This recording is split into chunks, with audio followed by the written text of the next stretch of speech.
transformation can sometimes be about getting out of your own way.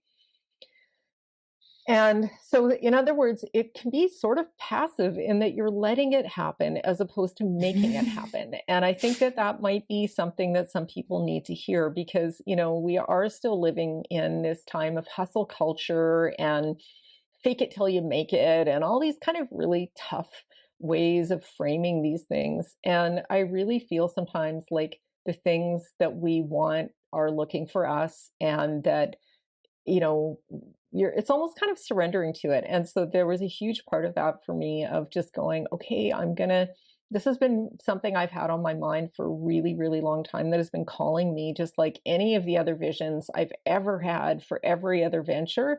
This one was the same thing. Like it was just ready and waiting for me to say yes to kind of download it. What does it take to put your life's work out there in a really big way? How much can I do with this one precious life? Welcome to The Selfish Gift. It takes so much guts to put yourself out there in the world, and especially so, I think, when your values and your mission in life challenge prevailing attitudes and assumptions. My guest today has been doing that her entire adult life through her business and nonprofit ventures, and most recently through her book, The Greater Good: Social Entrepreneurship for Everyday People Who Want to Change the World. Madeleine Shaw is the co-founder of Isle, formerly called Lunapads, which was one of the world's first commercial makers of reusable menstrual products. In 2014, Madeleine founded G-Day, a national event series for tween girls to foster positive self-esteem. And in 2017, she created Nestworks, a family-friendly co-working community. Madeleine lives in Vancouver, Canada, on unceded Coast Salish territory. Welcome to The Selfish Gift, Madeleine. I wish that I had your confidence and conviction. It sounds like, you've been putting yourself out there for a very long time in so many ways. How did you get to be so bold? Oh gosh, that's a great question. Like boom, right out of the gate. And honestly, I have memories of being a very small child and just feeling called to leadership, like just having creative ideas, suggestions, that type of thing that other kids seemed to like, or that were somehow exciting or different. Like I've never been.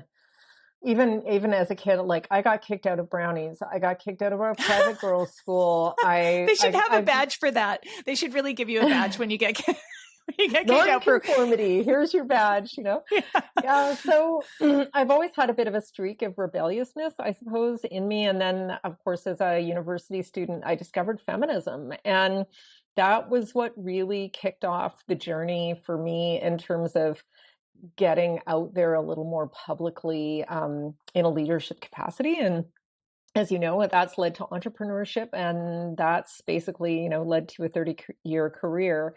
And so I would say it's honestly, it's just part of my DNA, which is not to say that I believe that, someone is born to be bold. I think boldness can also be learned or inspired, but my parents just always made space for me to have opinions. And I think that made a really big difference. Yeah, it would. And you were super young when you started your first company, right? I was 25. So yeah, relatively speaking, yes, I was. But it was just one of those things that I felt like it was, I didn't know what else I would do. There was partly that, like the idea of fitting in a corporate type environment with the history that I had that I've just shared with you did not feel like it was necessarily going to be conducive. And at that point, I'd started having ideas for products and services that I wanted to market. So it was this kind of nice dovetail of like, okay, you're back from doing all this traveling, you're back from university and so on. It's time to choose a career, and then having ideas for things that I wanted to commercialize, basically. Yeah. And I know that you said that, so that company was Lunapads, which was a maker of reusable period products, right? I know that you said that that you said that the idea of reusable menstrual products felt kind of transgressive to you and liberating. How did you mean? Yeah, and because those are pretty powerful, potent words, I think, and I do not use them lightly. So, yeah, I mean, in the early 1990s, the idea of washing your own menstrual pads or period underwear was very, very outre. Like it was, there were barely anybody else. You know, you said we were one of the first companies in the world to do it, and that's true. Um, and a lot of people were sort of troubled by it. I mean, a typical reaction was like, ugh, that's kind of gross. Or you mean you actually like wash them with your hands, like you actually touch them and this type of thing. And what was interesting for me was that, you know, as a child, and this, because this goes way, way back into some personal experience that I won't take you all the way through, but when I was a kid, I had this, an idea that becoming an adult woman was like the coolest, most powerful thing that you could possibly be. I And love that. starting your period sort of is when you kind of knew you were there. That was the first baby step or big step toward that phase of life. And it was really meaningful to me. Like I really anticipated it. And I was a lot like Margaret in Are You There, God? It's Me, Margaret, for folks familiar with that book. Was At my any rate, favorite book when I was like 9 or 10 years old. Given that my name was Margaret, I really thought she was writing it exactly for me. And I was in your club, like so looking forward to that rite of passage. Yeah. exactly. Yeah. Judy Blume had our number all the way. And so, yeah, so I anticipated it and I was curious about everything about puberty and, but especially periods just seemed like, wow, like what is this thing? And, but when it happened, it was really deflating and, you know, there was no magic to it. Like he had even imagined kind of a celebration or a ceremony or something like that. That I know I'm not Jewish, but they have this type of thing, even though it's not menarche specific in the Jewish cultural tradition, where they honor youth at that transitional age between childhood and adolescence. And that was, I wanted to be kind of welcome to the club. Like I wanted to be initiated. It felt important to me.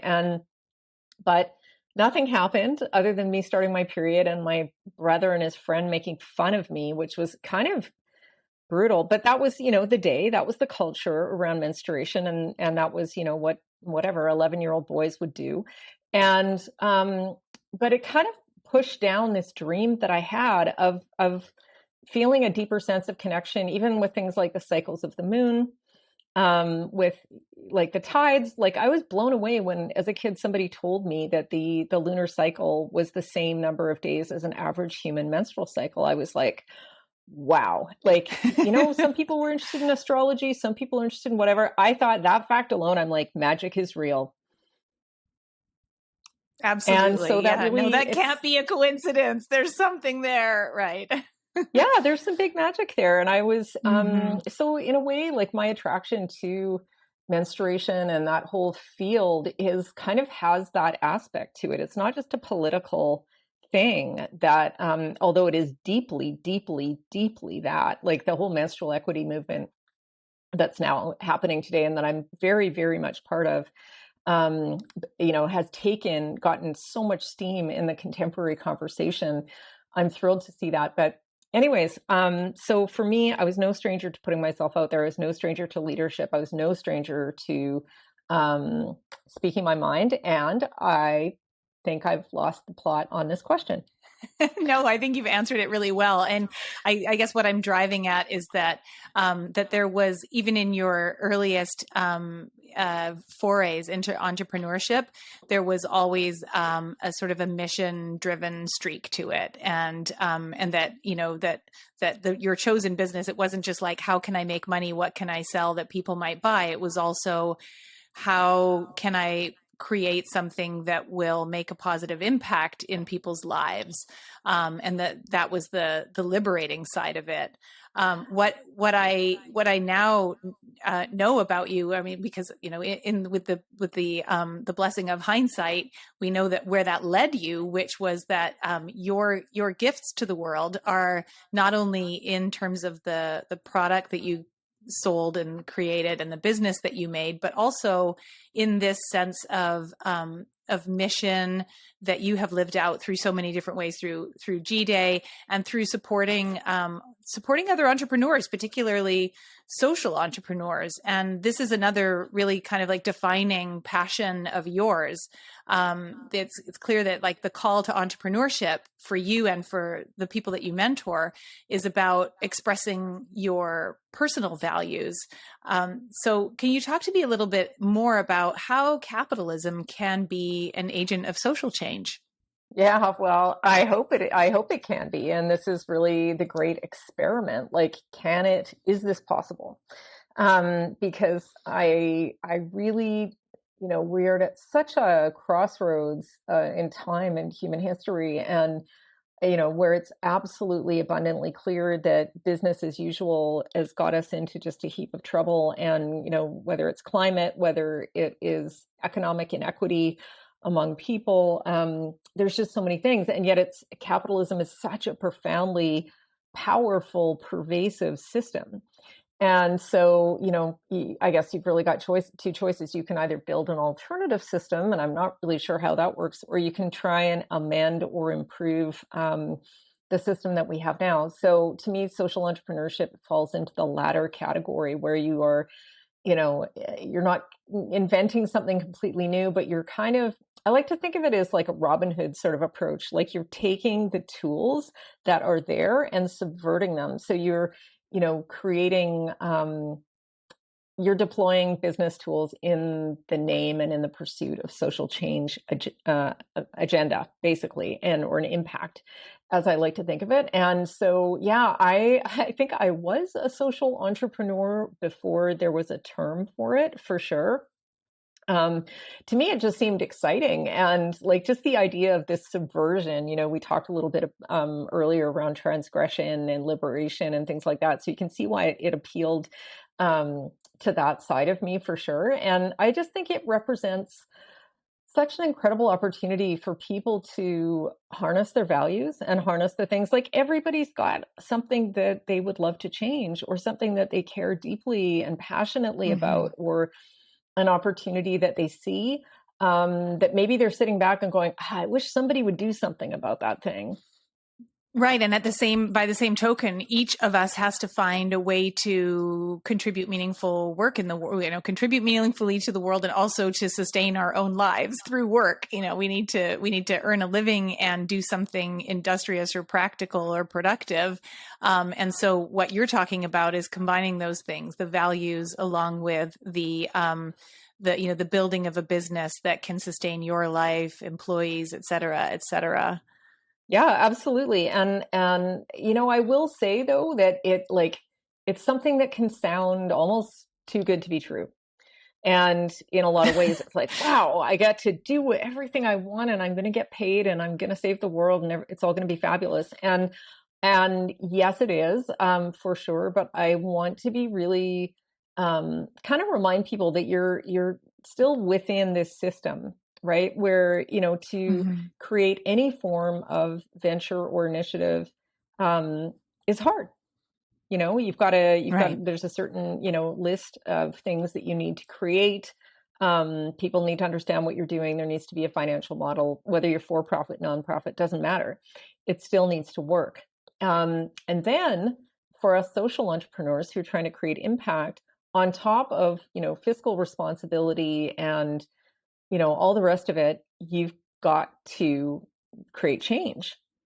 And you've got to make sure that you're doing it. And you've got to do it in a way, like, good intentions are not enough, my friends, is another thing that, I do discuss at length in the book, that just because you think that you have a great idea and you're going to change the world, that you really need to be quite mindful about how measuring that, actually, and taking responsibility for that, and being very self-aware in terms of social privilege, if that's an aspect of where you're coming from. So it's one of those things where it's you're taking something that's already inherently challenging and making it more challenging. But the upside is that it's through these types of socially innovative projects, initiatives, ventures, that the world actually collectively will change, which is why I felt motivated to write the book. Like, I've literally seen and worked with hundreds of social entrepreneurs now in my career. And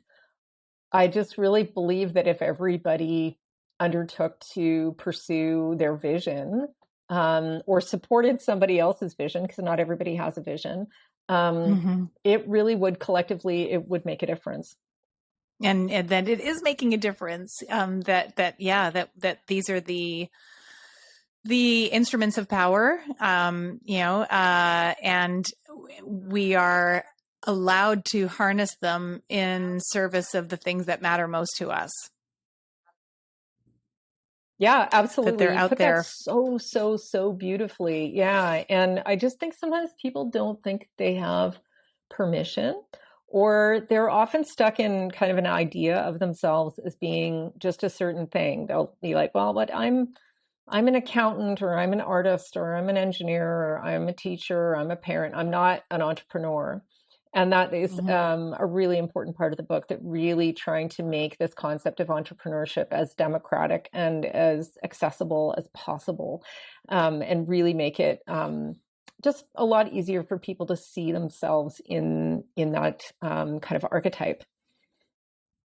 And that is such an important part of the book and such an important message. I know that when we were working on it, and then when I was reading it, that and even in our earliest discussions, that was one of the most striking messages to me that really hit home and connected with me on a personal level, was this idea of your self-concept as an entrepreneur, or someone who is not suited to entrepreneurship, that, doing something commercial sounds like selling out, or that in my case, I had a self-concept that said that, I was too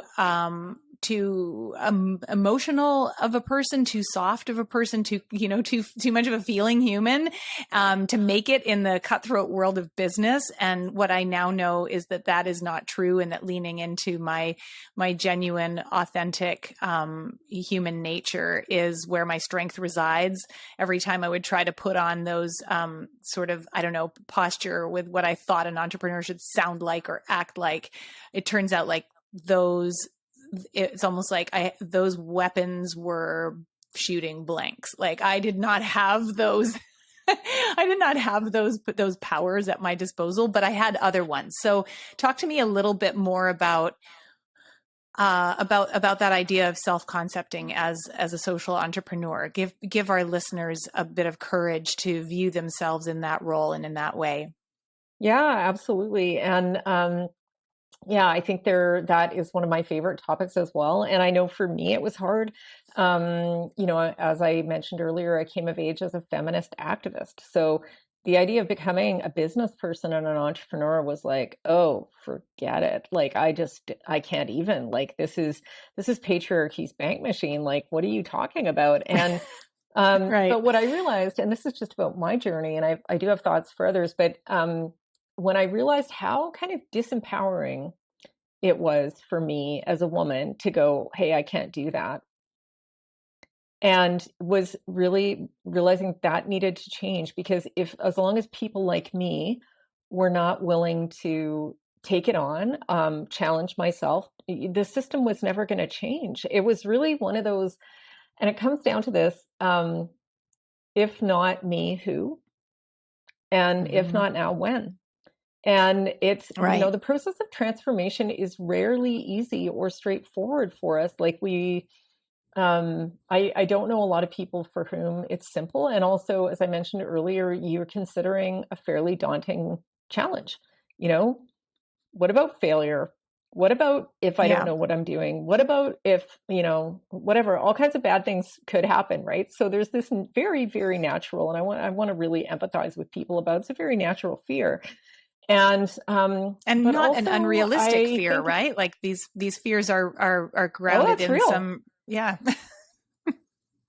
Exactly. But the flip side being, if you don't try, like, if not you, who? Is as you are sitting there contemplating, this thing that drives you crazy or makes you angry, or you just see an opportunity for something to be done in a more humane way, and you're just kind of sitting on your hands.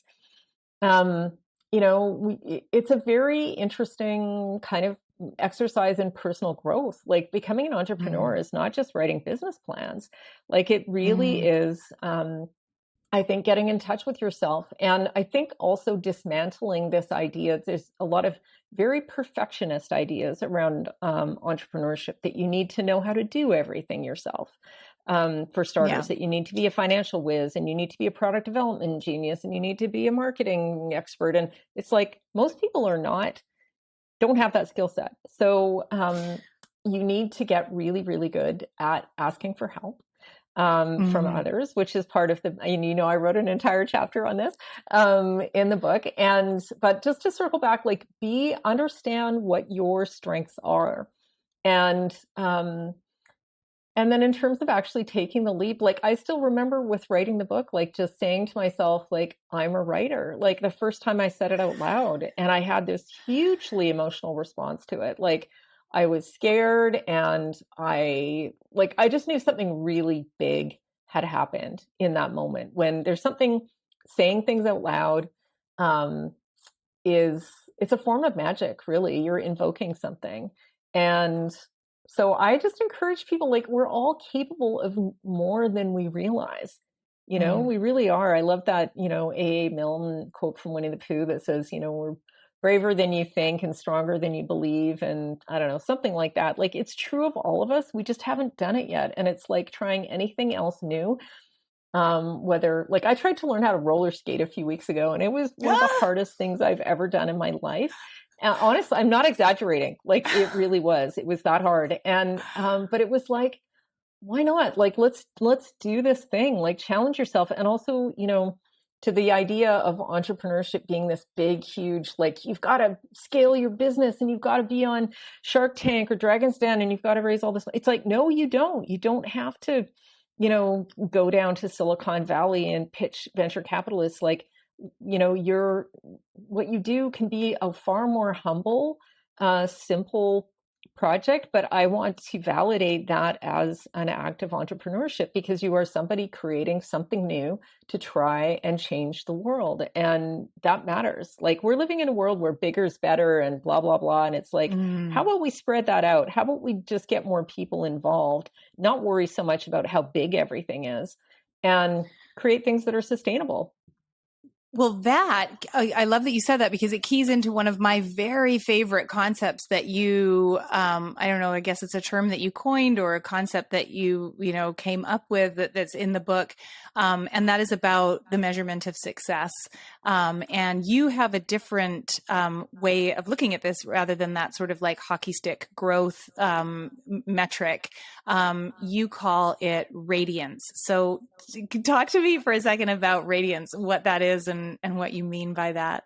Yeah, thank you, Maggie. I love that. So radiance is just a different way of framing growth and what it means and how we value it. So, for folks who are familiar with the typical sort of business metric of what's known as a hockey stick growth pattern. And basically it's, if you imagine a graph on a piece of paper, and then there's a hockey stick, it's kind of a little short at the bottom and kind of flat, and then it goes up and to the right at a very dramatic angle.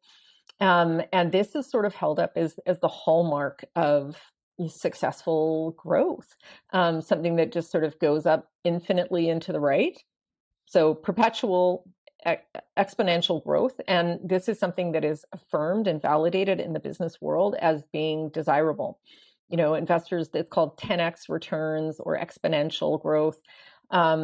This results in things like these unicorn phenomenon that we hear about in the media of billion-dollar valuation, regardless of the, soundness of a business model or whatever, and leads to spectacular failures like WeWork and things where, and the Theranos story as well. Like, this wasn't just about individual hubris of the founders. This is about a system that valorizes these wildly just overvalued, kind of well beyond all the borders of reasonable expectation and sanity, but people just want this like wildly growing thing. The other thing that's distinctive about a hockey stick trajectory is it's just one line, and it's usually about sales, right? Or what's known as top line growth.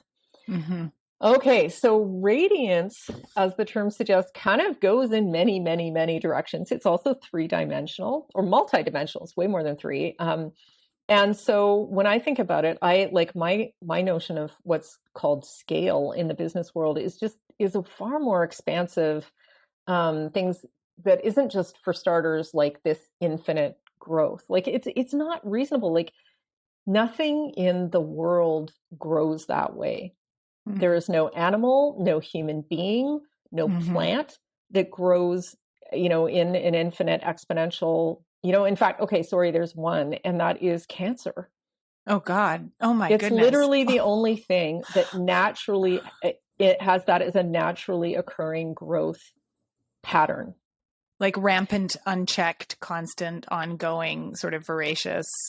That's what, yeah. Okay. Wow. That's the only thing. Like if you look at, and so this is actually sort of gross. To, again, part of my personality. I mentioned earlier about love and gardening, and I've always been fascinated by just how things grow in plants, and I love growing things in general. And I often see how I approach business and relationships and organizations and ideas like as a generative, growth oriented process.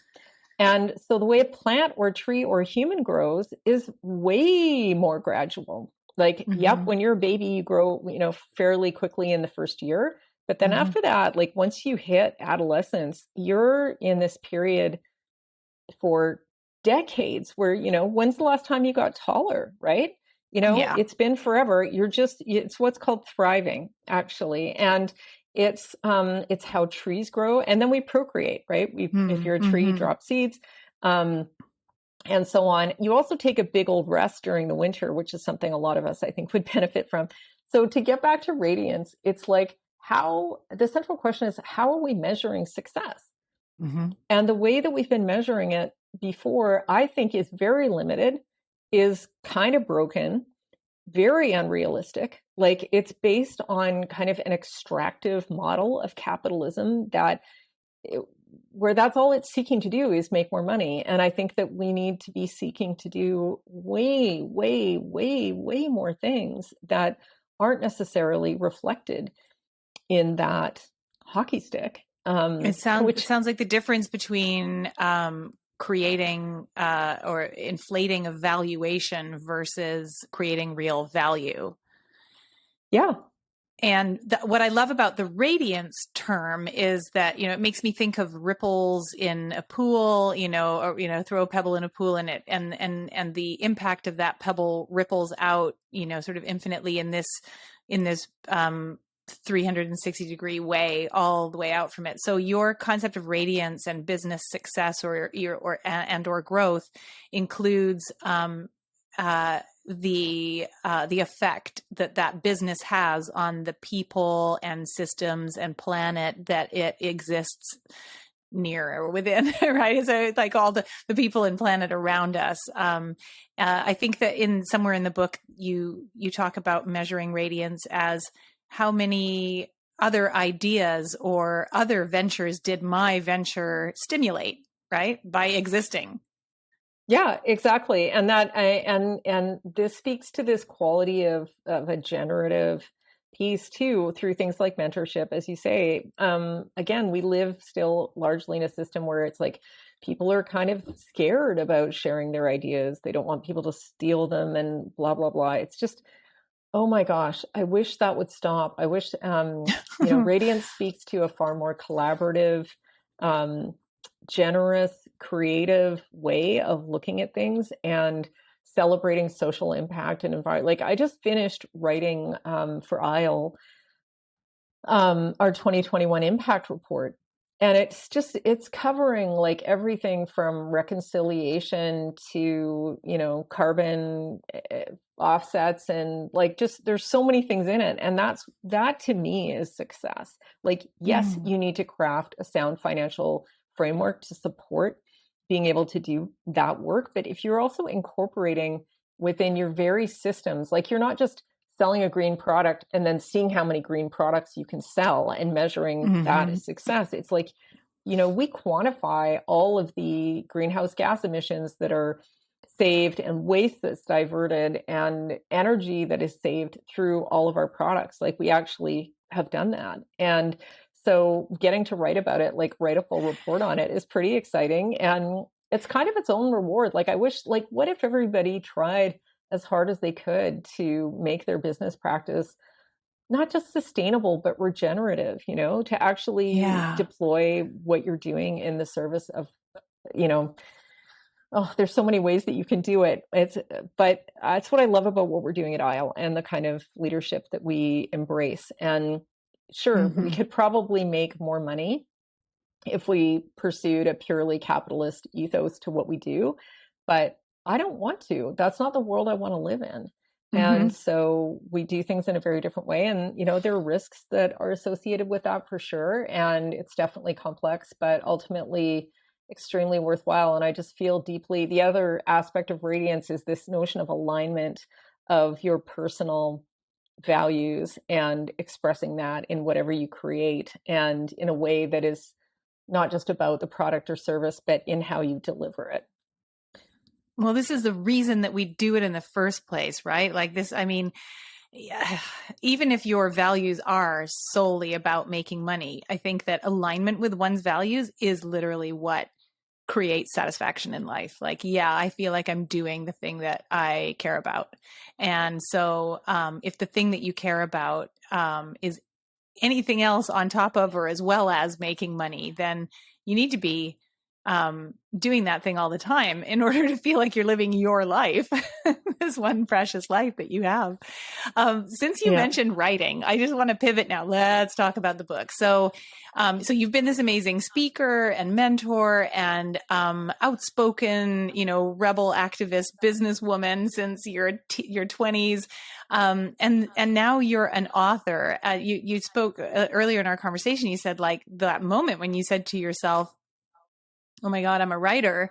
Talk to me about the transformation again of that self-concept that you went through as you were even contemplating walking through that gate. Yeah, I mean, it was a big deal for me. Like you'd think it wouldn't necessarily, like for someone who I really am not afraid of putting myself out there, and a lot of these things have come very naturally to me.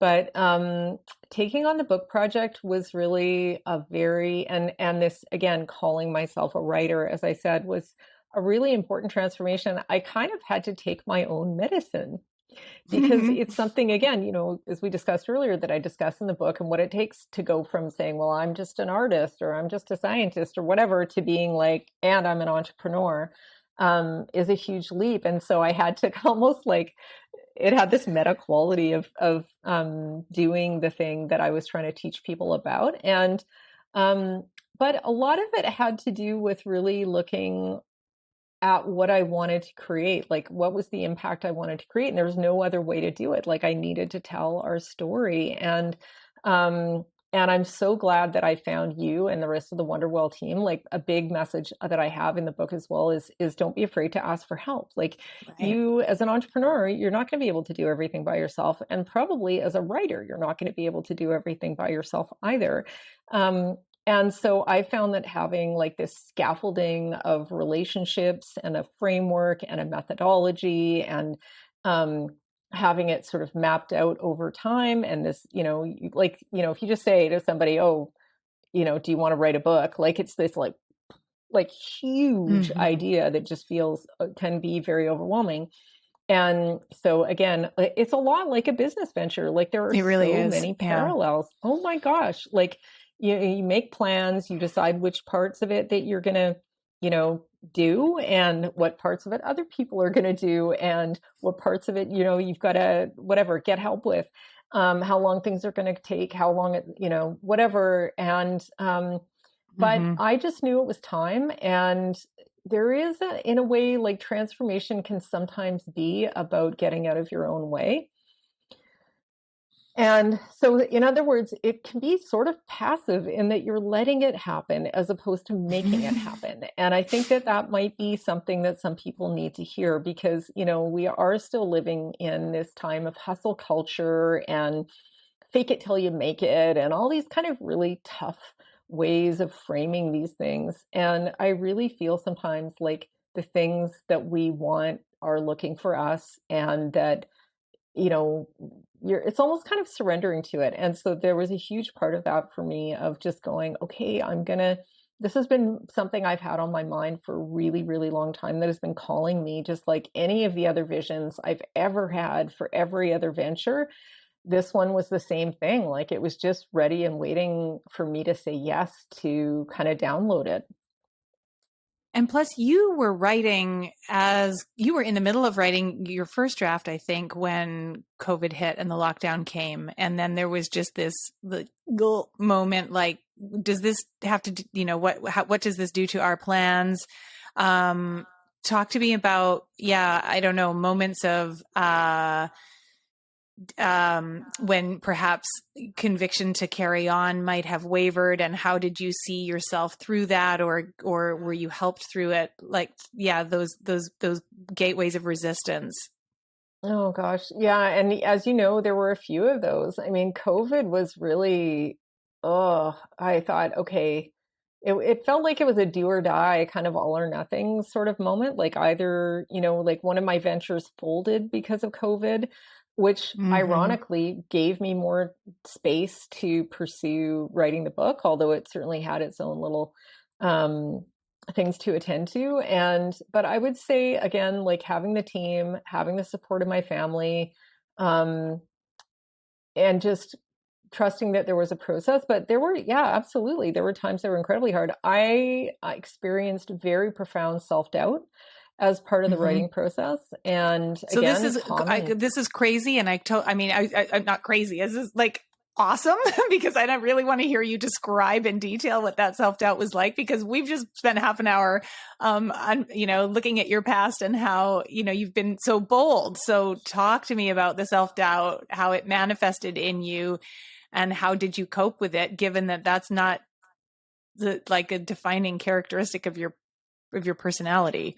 Well, I think there's a duality to it. It's like it's everybody's got a dark side, and for sure self-doubt is mine. There's no doubt about it. That I often doubt myself, and it's just the desire to do the thing is bigger than the other voice that is going, you don't know what you're doing. Nobody's going to like that. You don't, whatever, la, la, la, you're wasting people's time, whatever. Like, I absolutely have, there's some horrible creature sitting on my shoulder saying things like that to me on the regular. Like, everybody needs to know that. And as an antidote, I often imagine myself as a child, to be honest. Like, I have a 16-year-old daughter, and I remember when she was a kid, and for folks who are parents, or obviously we were all children once, right? And just like, I don't know how to do this thing, or what if I'm scared, or what if there's something in the closet, or I don't know, whatever. It's like, how do you talk to that person? Because it's coming from a very primal place. Like, fear is something in so many ways that really makes sense. And I think that's what leads to the self-doubt. And it can be very natural. Like, I'm writing a book about, quote unquote, changing the world, and it's like, how can there not be in some doubt in your ability to do that? It's kind of a tall order, right? And so it's a funny tension that I still work with. So back to the childhood thing, is I just imagine myself, I'll sometimes just almost like pat myself gently on the head and just say, you're just one little human, and this is your life. This is your one wild and precious life, as Mary Oliver said. And do the thing, like, just do it. Like, whatever you fear is, may happen, and being controlled by fear is hard. Like, there's a wonderful metaphor I heard the other day. I think it was Elizabeth Gilbert just said, imagine your fear as being like a passenger in your car.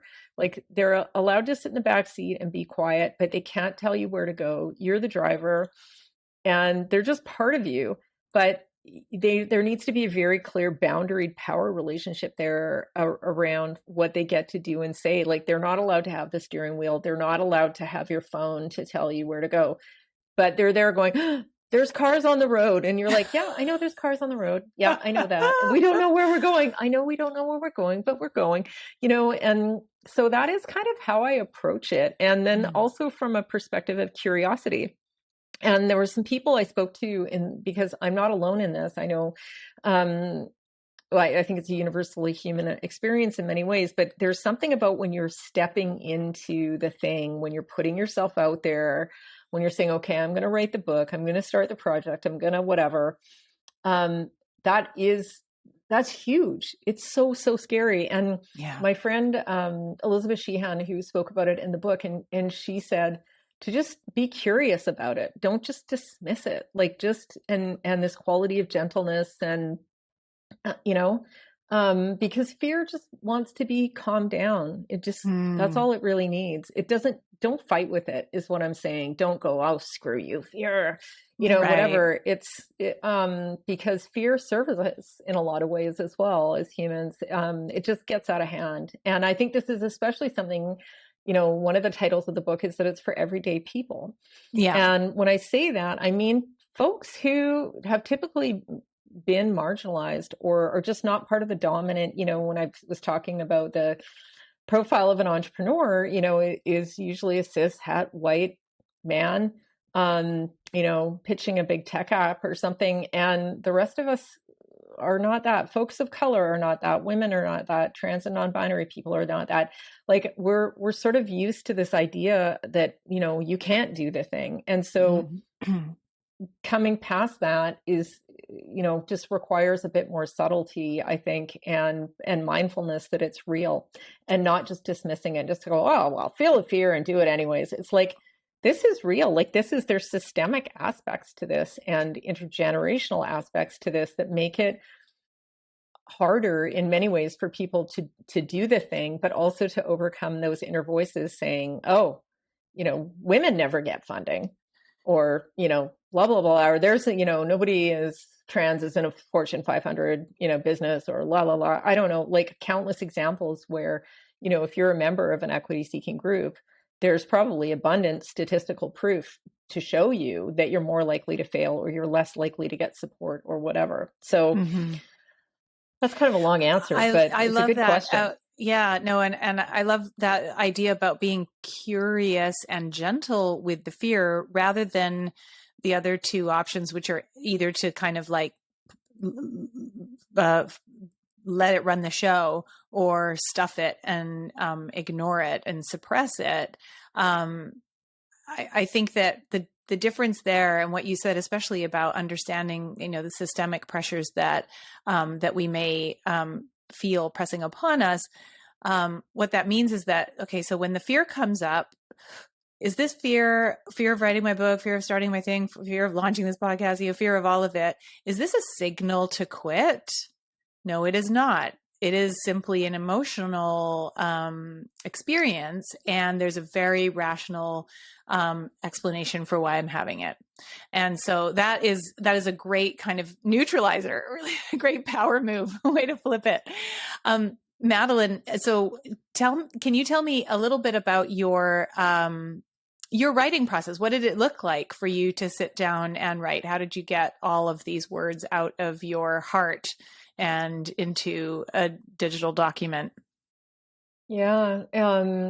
Well, in some ways it was kind of like an uncorking process. Like when it was easy, it was just, it's not like writing a test or something. I'm just telling stories about things that I already know and that already happened to me and recollecting them. I mean, fortunately, the writing part itself, well, it really was all over the place, to be honest, Maggie. It was not a consistent process at all. And again, partly because of COVID too, right? So you had disruption in your personal life and you were in different areas. So yeah.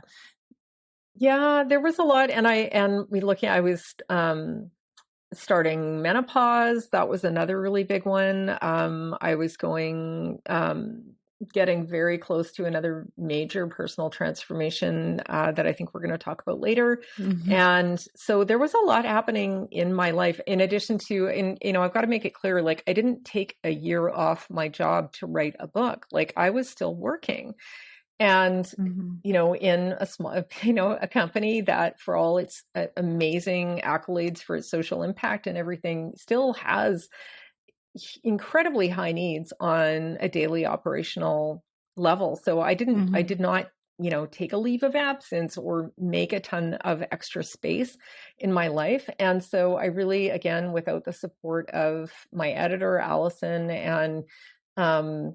and yourself, and just like keeping me on track, I really needed that, like really, really needed that. And I needed to have it kind of broken down into, okay, do this and now do this. Like, again, if I sort of pulled up to look at it from the 30,000 foot level, it just felt really scary and overwhelming. And so, yeah, and just being gentle with myself, and and being curious, all the things I've just said, really, like, so much of it was, it was just sitting on my living room couch and sitting down. So I was going to ask, like, where did you do your writing? Because I know that people have different things about writing practice, right? Like, some people like it really formal and regular, same time, same place.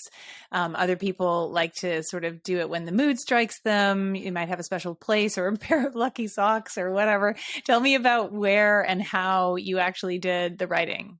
Yeah. Well, honestly, in my living room, sitting on the couch, I don't have the luxury of a home office, unfortunately. But I have a really great living room. And so my daughter's at school, so it's a relatively quiet place. The main thing for me is being on a full belly and starting, don't be hungry and trying to write. And, but there was it wasn't really ritualized. It was something that I just would have to fit in between a million other things. And I found it much harder to write in the summer when it was nice weather, because of course I'd rather be gardening, right? And just the distraction of that, the heat, and I didn't do well in the summer part of it.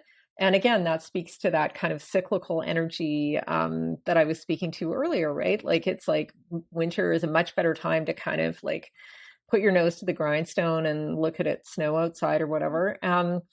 So what really worked for me, probably just almost getting into a meditative space with it, and just letting memories come up, like, not like getting out of the thinking space of it and more into the like intuitive, like not judging what I was writing too much, and just going for it. And then feeling like I was answering questions that my editor was posing to me.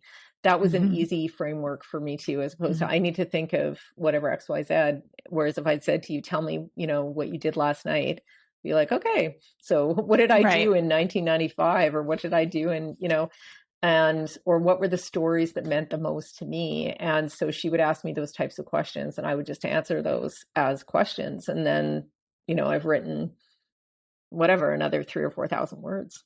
Amazing. Yeah, no, I find that the question and answer prompt is amazingly helpful, actually.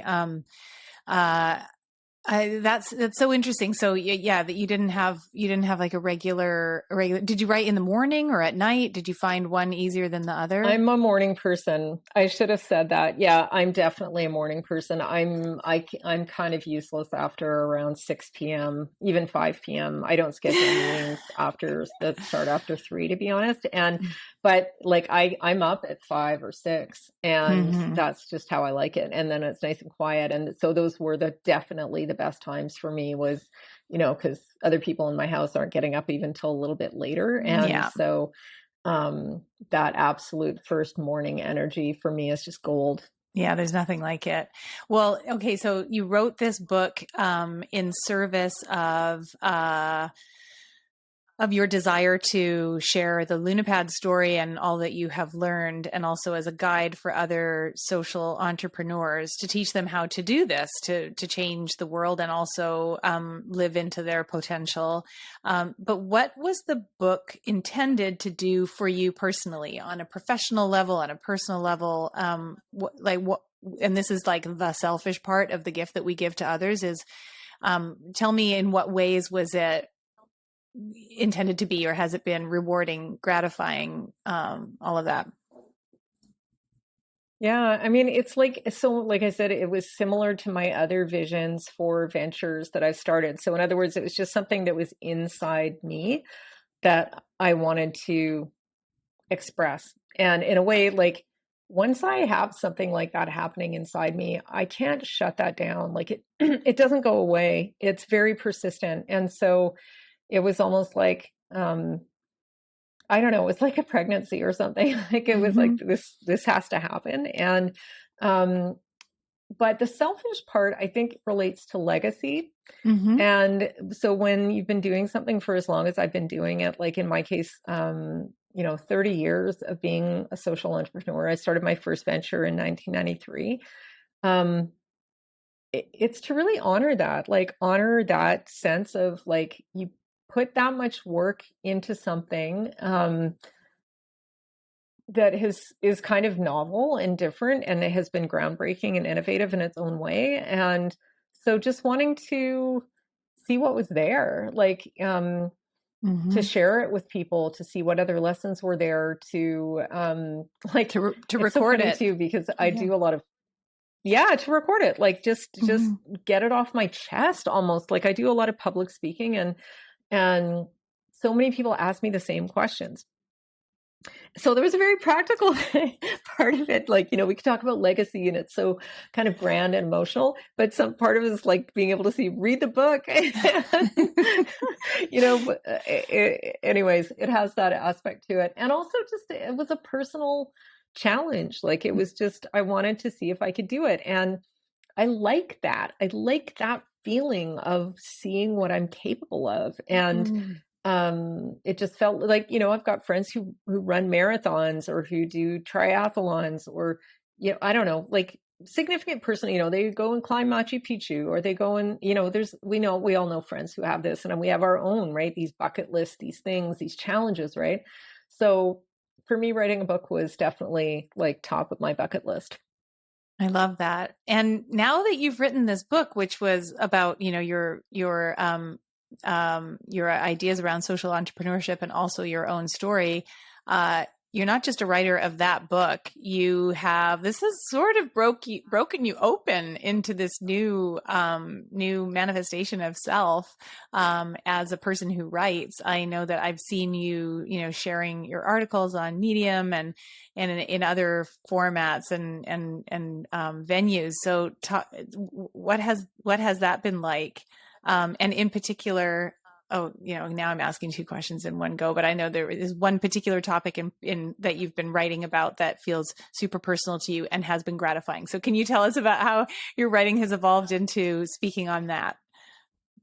Yeah, absolutely. So, so when I finished the book, I stopped writing for months. And I mean, other than business, like blog posts, whatever.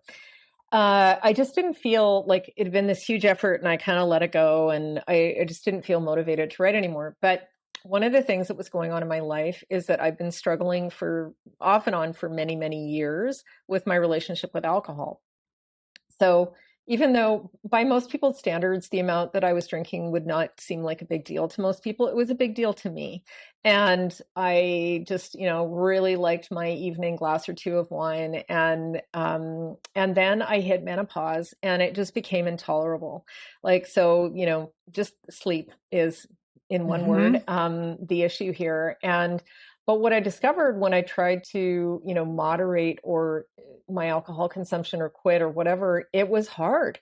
And I realized that there was actually something else going on here that I really needed to pay attention to. So I experimented with, various like dry January and 100-day challenge and so on, of changing my relationship with alcohol. And it finally came to the conclusion that it just needed to stop. Like I just didn't have the ability to, like this, it was so exhausting to try and control it rather than let it go. And so I did that. And I mean, I've been drinking socially without thinking about it, most of my life, right? Since I was a teenager. And, but what I discovered in quitting drinking, and it's been almost a year now, is that it kind of opened up a whole other world, like emotionally and in terms of relationships, and like so much about it. Like it's one of the most transformational things I've ever done. Yeah. And writing about it turned into this major thing. Like it was like, oh, wow, holy moly. Like I've got a lot to say about this. And it feels like a form of therapy, to be honest. But also what I've observed is, having written a book, I'm a much better writer than I was before. And That's right. so it's That's kind right. of like really Yeah, like you learn a lot writing a book. Like you actually get pretty good at writing. Not surprisingly, it sounds obvious, but so I've written so far a series of 3 essays on medium.com, and those that now have been shared like hundreds, if not thousands of times. And so something about like the way that I approached it, or my story, or how I told my story, really resonated with a lot of people. And in that I didn't feel like I resonated with a classic profile of a so-called alcoholic, and yet nevertheless felt like, this was controlling my life to an extent that I wasn't comfortable with. And noticing like just the culture around shame, when it comes to alcohol use and dependency, and how that was as toxic as anything. Like that was the worst part in a way. Like I don't really miss drinking, but what was really doing me in was feeling this sense of shame that I couldn't even ask for help with this kind of problem. Like, if I had a headache, I'd ask, I need an aspirin, or if I broke my arm, I'd say, take me to the hospital. But, as someone who was struggling with drinking, I didn't feel like I could really ask anybody because it was such a terrible thing to admit. And so putting it out there publicly has been like so liberating and fun and interesting, and it just to like blow right through it, like just go, this so does not control me anymore. And if anything, I think there's a bit of a far larger movement that you are certainly part of as well, like just around personal liberation when it comes to being sober curious and, you know, or embracing full on sobriety if that's what works for you, right? And so that's been amazing. So now I'm like, oh wow, I am really a writer now, like full on, like I can't even stop myself. Oh my God, it's so incredible. And that's so inspiring, and what you said about I'm a much better writer than I was when I started. And, of course, because you've put in all of these hours and you've actually done it. And this is, I think, one of the most insidious things about the self-doubt that all people experience when they sit down to write their first book, is this feeling of like, I'm not up to the task. And this isn't just about imposter syndrome or feeling like, that you're giving yourself permission. This is about because you haven't done it before. Of course you're feeling not up to the task because you're completely new at it. So you haven't actually developed that skill. And unlike with, technical skills, very often we have this idea that you're either born a great writer or you're not. And if it is challenging, then that means that you shouldn't be doing it. And that's just not true, right? So yeah, you're not feeling up to the task on day one when you sit down and the words are coming out really, tangled. And that's because you haven't yet walked through the process. So by actually giving yourself permission to do it anyway and be a beginner and get stronger, that is how you grow and develop. And look at you now, Madeleine. You actually are sitting there saying, I am a writer, and you mean it and you know it. Yeah, it's a gift that is continuing to give in my life in many ways, and I'm super curious to see what else I'll write or create, or how else I'll deploy this skill, because it's yeah, so that's another huge benefit in doing it. Absolutely. And let it be messy. Like people are messy. I'm messy. Yeah. Okay. So what word of advice would you give for someone who wants to write? And in particular, I'm not even just thinking about people who want to write because they are a literary artist or they're writing, because writing is their path. But for people like you and me who want to write because they have a message to share about some other aspect of themselves or their lives, and they're thinking about putting it into a book, what words of encouragement would you have for them? As with so many things, just keep going. Like, I think we feel like there's kind of like we get to the destination, the next level, or we figured it out or something like that. And then everything kind of goes from there. And I think these are complicated processes on both emotional and practical levels. Like creativity is messy. And also personal growth is messy. And so when you're doing both at the same time, it's super messy. And don't wait till it's perfect. Like don't, because then you're going to end up it'll either never get done. It won't happen, you Yeah. know? So I think it's far better to start and to trust yourself and to cut yourself a ton of slack for it not to be perfect and not to be easy. Because sometimes we think, well, when I'm ready, it'll be easy. And that wasn't my experience. Yeah. But as with a lot of things in life that are not easy, they can also be deeply worthwhile. And I think that challenge it's one that has brought me a lot of gifts, and it was not, okay, it wasn't easy, but I kind of feel great having come through it. So just keep going and trust yourself and ask for help. This is what I say to everything about everybody, or every single thing I talk about. And just be kind to yourself. Like, don't beat yourself up, because that's what the self-doubt voice is like. No, you can't, and it's like, let's just calm down, like, and do the next right thing. I love it. Thank you so much. Well, this has been such an inspiring, awesome conversation. Your book is The Greater Good: Social Entrepreneurship for Everyday People Who Want to Change the World. And Madeleine, where can people find out more about you? Yeah. Okay. So right off the hop, I'll tell you, The Greater Good is, I'm not a super duper social media person. I have trouble. If people want to connect with me personally, please reach out to me on LinkedIn. I would love that. In terms of information about the book, I have a beautiful website at greatergood.work. And that also has a whole bunch of information about me personally, and as a resource for social entrepreneurs. It has profiles of a whole bunch of people, some of whom were in the book and a whole bunch of whom are not. It has lists of some of my favorite organizations where social entrepreneurs can get information about everything from money to community to, I don't know, all kinds of good things. On Instagram, you can follow Greater Good Book. And I would say those are the three main platforms. So I would love to hear from people. Great. Thank you so much for your time today. It's been just such an inspiring conversation. Likewise, Maggie. Thank you. I really hope this conversation has inspired you to give so much of your gift to the world that it expands you into your greatest possible version of yourself. Remember, it's not selfish just because we also benefit from it. And here's where I get to make a selfish request. New podcasts need all the help they can get. If you enjoyed this episode, please rate the show and subscribe to us on your favorite platform. Don't forget to follow us on Instagram at Selfish Gift Podcast. And send me a DM. I'd love to hear how you're sharing your gift with the world.